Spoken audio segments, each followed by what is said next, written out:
Hello and welcome back as we continue these adventures in renewal together. Today we are going to build on the work we already begun with your community mapping exercise, turning to a spiritual practice called a prayer walk to help you notice where you see signs of what God is up to in the world around your congregation. We're going to remain grounded in the same passage we introduced previously, Jeremiah 29:7. But seek the welfare of the city where I have sent you into exile, and pray to the Lord on its behalf, for in its welfare you will find your welfare. Seek the welfare of the city where I have sent you, for in its welfare you will find your welfare. Before we dive into the work ahead, let's recap some of the learnings to this point. Let's remember the 5 basic principles behind the renewal work. First, we believe God is active in the world and not just in the church. Second, we know that the church's renewal is tied up with joining God in the world. Third, we believe God always begins with us where we are, so there's no shame and no blame in this work. Fourth, we know we have much to learn, so we approach this process as disciples, as students eager to learn. And last, we know nothing is a failure and that God can and will teach us if we stay curious. The practice we're going to talk about in the video is deeply tied to these principles. It's about staying curious and wondering what God's up to outside our churches so we can join in. As we have before, we're going to invite you to pause the video here and review your own team's learnings. What notes have you been taking on your dwelling in the Word? What things have you learned from the previous spiritual practices we have introduced, like listening to one another's stories activity, or naming God's activity, or maybe the community mapping exercise? We encourage you to keep those learnings in a central place, a sort of learning log that you can keep referring back to at the beginning of each gathering, just to keep yourself grounded in what God has already been teaching you. So pause the video here and just briefly review your own team's key learnings to this point. Then once you are done, unpause the video to continue.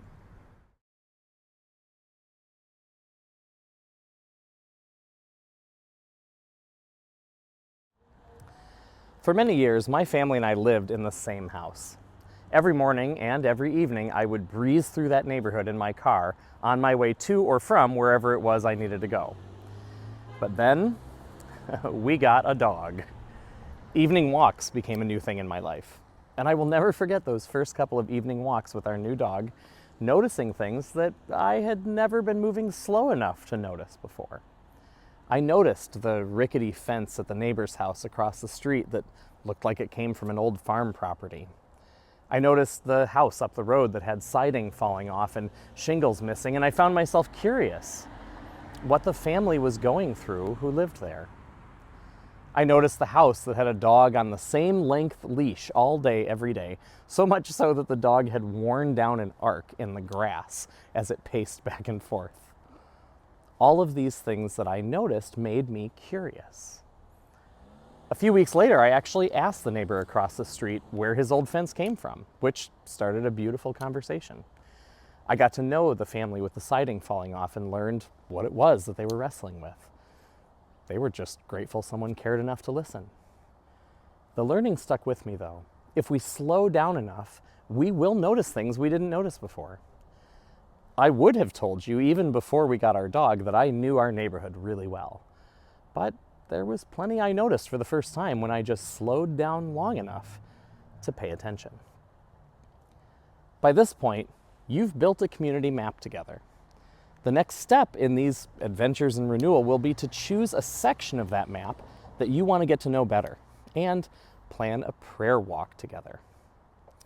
A prayer walk is a simple exercise in which a group of people from your congregation select an area to walk together and pray. that as you walk, God opens your eyes and your hearts to just notice. One congregation who did this shared that before their walk, they stood and prayed together that God would open their eyes. As they walked, they looked for signs of health and signs of hurt. They looked for places where people were gathering and for places that were empty. Last, they held space for the big open-ended question, what else did you notice on the walk? At the end of their walk, they met at a coffee shop to discuss their responses. As you think about what part of your community map to walk, consider choosing an area that might be rich with possibilities for noticing things. Maybe select an area that's central to your broader community. Or consider choosing a community area where your congregation spends time. That could be a place with businesses, parks, or even residential homes. If your congregation is rooted within a neighborhood, perhaps consider walking the blocks immediately surrounding your building. Now, this is Wisconsin. Sometimes the weather refuses to cooperate, but we encourage you to stick with the idea of a walk. Some congregations have tried to do a neighborhood drive, but it's tough and often dangerous to slow down enough to notice things. Consider planning a few weeks to do these walks in case the weather is bad or if certain dates don't work for everyone. Don't forget to dress for the weather. This prayerful walk is well worth it.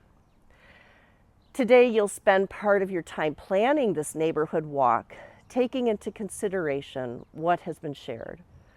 Just like with every other step of this process, make sure your team is helping lead and facilitate the group walks. Remember that your team should not be the only people participating in the prayer walks. Invite other people to be part of the walk and the discussion. Maybe you could integrate these walks with some other congregational event that's already happening. As you plan your walk, we suggest using the handout entitled Neighborhood Walk with everyone who goes along for the walk. Feel free to use some of your own questions along with it. Just make sure that they're open-ended questions that start with the words what, where, or how. Some examples might be, where feels like an inviting place? Where are we feeling a sense of hospitality? Where are people gathering? How is that public space used and by whom? Don't hesitate to use your own questions. Just make sure that they can't be answered with only a yes or a no, but are open-ended. While it can be fun to walk and talk with your friends, it's important that a good portion of the walk includes time for folks to notice things on their own silently. We usually suggest going out in pairs, but make sure to hold enough silence for the Spirit to speak to people individually.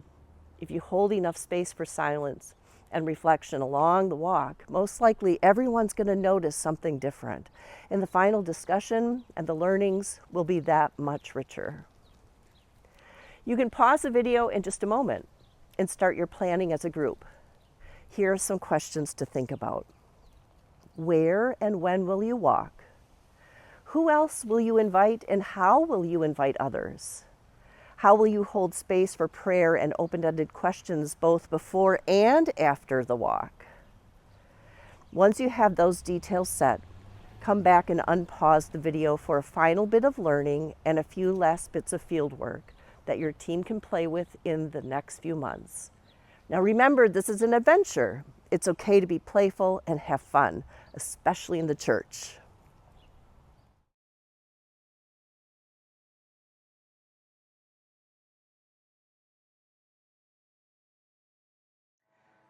Now, you have your neighborhood walk planned, and you have your community map.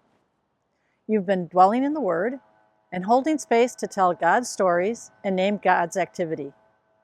All of these things are important foundations for the spiritual renewal that the Holy Spirit is already bringing about among you. You'll remember that this mission renewal process has 4 basic steps that continue in sort of an infinity loop. Listening. listening to God and each other. Second, trying little experiments to see what we learn. Next is reflecting on what God is teaching us. And finally, sharing stories of what we tried and what we are learning so others can be transformed with us too. Remember, a number of the exercises that you've done the last couple of months have simply been early experiments. You're already doing this. This cycle of listen, try, reflect, and share, that's the rhythm of mission renewal. To give you a sense of where we're headed, let us share with you another congregation story and some of the things that God taught them through it. As a congregation in Minnesota leaned into this work with curiosity, God used their curiosity in a powerful way. The congregation mapped their community and chose an area to walk. On the walk, they noticed a large unmarked apartment building. And in their discussions after their walk, several of them mentioned that they had noticed the building, but no one knew what went on there, who lived there, really anything at all about it. Even though it was not far from their building, they knew nothing about the place. So they got curious. They asked, what might God be up to in this unmarked building next to us? A couple people from the congregation visited the building, where they were met by a receptionist at the front desk. They said they were from a local church that was praying for its community on these prayer walks, and they just asked who lived there and how they could pray for them. They learned that the apartment complex was for men who were living with and sometimes dying with HIV/AIDS. The people who worked at the front desk were so touched by the fact that some local Christians were curious about how they could pray for those who lived there, that the church ended up getting invited in to help host an occasional meal with the residents. They got invited in. Rather than just serve the food, the church chose to offer the food and sit down and just eat with the people. Over time, relationships developed. One resident even invited his new church friends to his birthday party in the building. And a short time later, a local community development organization was trying to survey local people to discern the needs of the broader community. But the development organization didn't have any relationships with the people in that apartment complex. So they approached the people from the church, knowing that the church folks did have relationships with the people who lived there. It ended up that the community development group gave the church some money to throw a block party with their friends from the apartment complex, and at that block party, the community survey could be shared with everyone. What started as genuine prayerful curiosity ended up opening a door for the congregation, the building residents, and the community. A door that never would have been opened otherwise.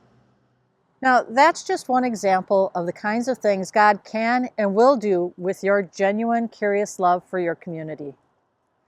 By starting with the foundational understanding that God is active in the world outside your congregation, and by asking how you can join in with what God is already up to, there will be doors that open you never would have expected. We can't predict what those doors will be for sure, but we do know that God is already preparing the hearts of some folks in your community to receive you and maybe even to host you. This story highlights a key mental shift of this renewal process.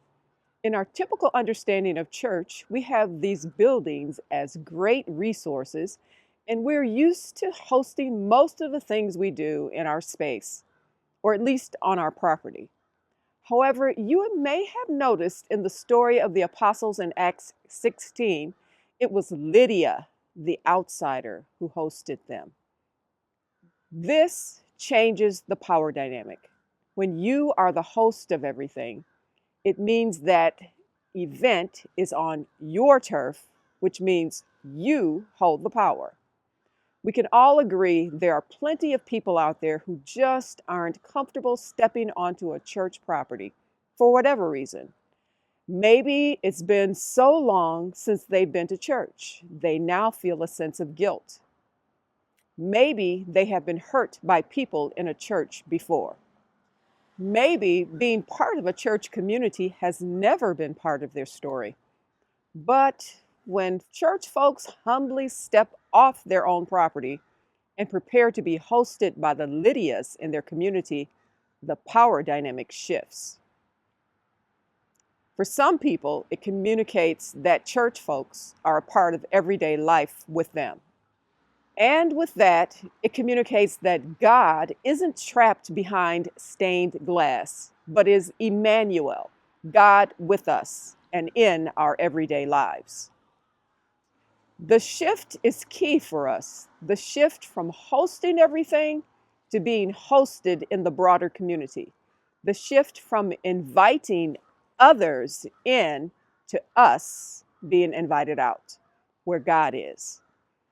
This is part of the larger paradigm shifts this process is inviting us to behave our way into. Years ago, an author named Samuel Wells wrote a book entitled Incarnational Mission, Being with the World. In that book, the author details 4 main ways that churches live out their mission. The first is working for. This is the typical form of a charity, where we do something for someone else who we perceive as lacking something. While this is a very familiar model, we would argue that there are a couple of big shadow sides to this approach. First, it tends to define our neighbors by what they lack. Think of all the times you have heard someone use language like the poor or the hungry.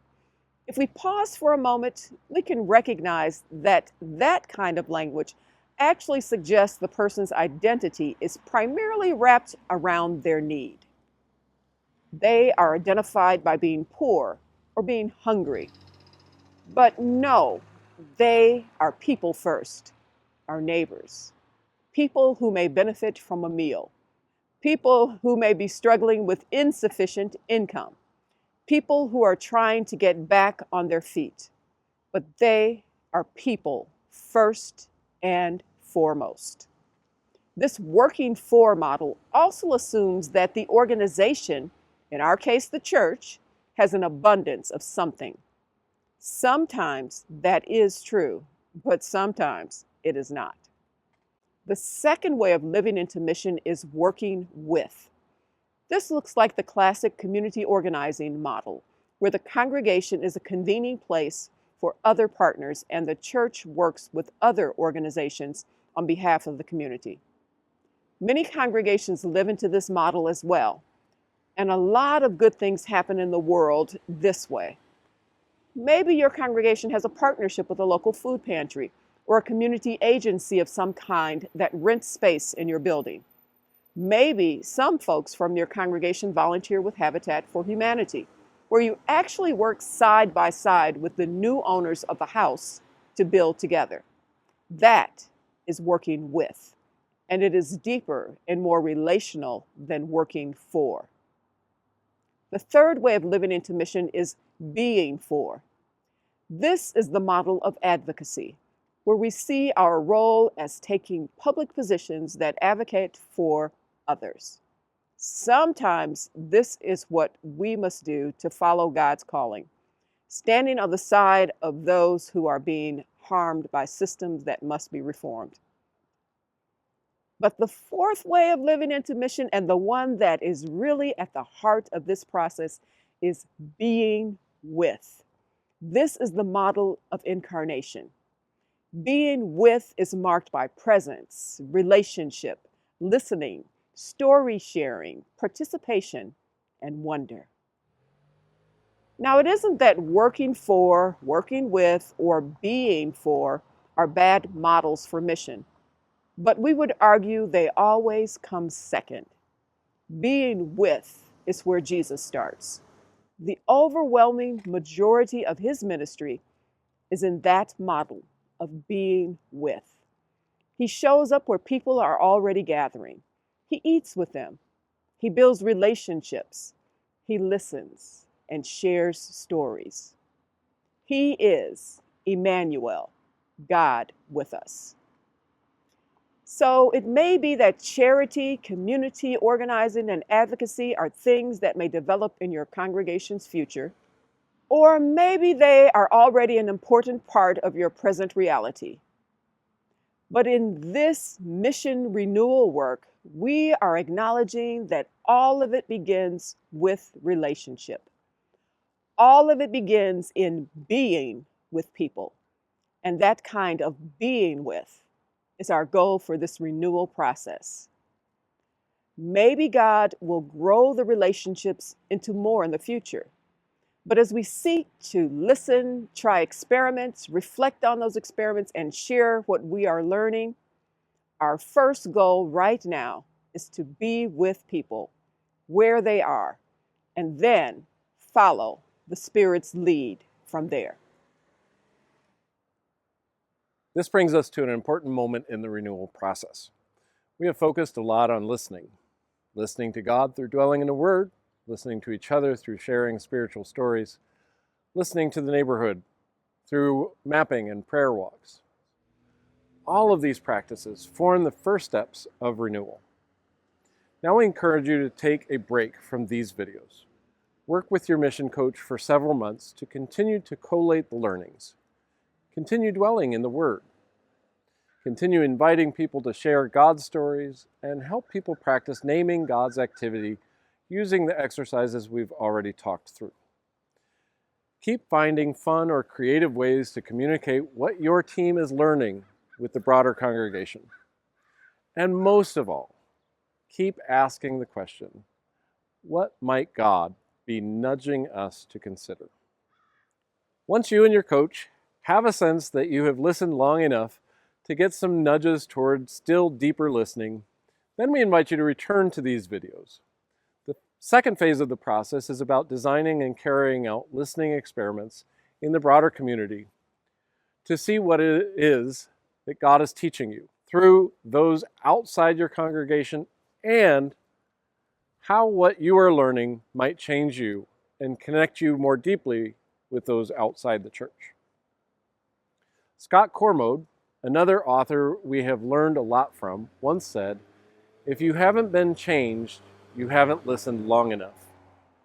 Let the beauty of that quote sink in for a moment. If you haven't been changed, you haven't listened long enough yet. May we all be changed in this process as we continue to listen to God, to each other, and to those outside our churches. Stick around for the summary notes and the fieldwork slides at the end, and we'll see you next time as we begin to plan some deeper listening experiments based on what we are learning. Summary notes. Mission can look like working for, working with, and being for, but it always begins with incarnation, being with. Our first goal in this mission renewal work is following God's lead through listening and curiosity to see who we may be called to be with and how God may change us through that relationship. The shift from hosting to being hosted is an important dynamic in mission renewal. Keep finding ways to be outside your congregation in a stance of accompaniment, and you might just find a Lydia or two whose heart is already open to working with you for the good of all. Use your community map to plan several prayer walks, asking questions like, where are there signs of health? Or where are there signs of hurt? Or where are people gathering? Or where are people not gathering? Or where are there signs of God's presence? And what else are you noticing on this walk? Last, take time to collate and summarize your team's learnings from all the activities we've done so far. What is God teaching you? Where is there an invitation to learn more? Who are the Lydias in your community? Make sure to find engaging ways to share these learnings with your congregation's leaders and with those who come on Sunday mornings. Now, your field work. First, make a plan. For several months, really focus on all three of the listenings we have learned up to this point. Listen to God through dwelling in the Word, finding new times and groups to do this with. Listen to one another's stories through the practice we did together. Again, finding new groups or events at which you could build this in. And listen to the neighborhood by keeping that neighborhood map in front of folks, inviting them into it, and doing a couple of prayer walks with different groups. Then come back to the videos. Last, connect with others online. Take some of the items from your learnings log and share them on social media or through other channels that connect you to neighboring congregations and communities.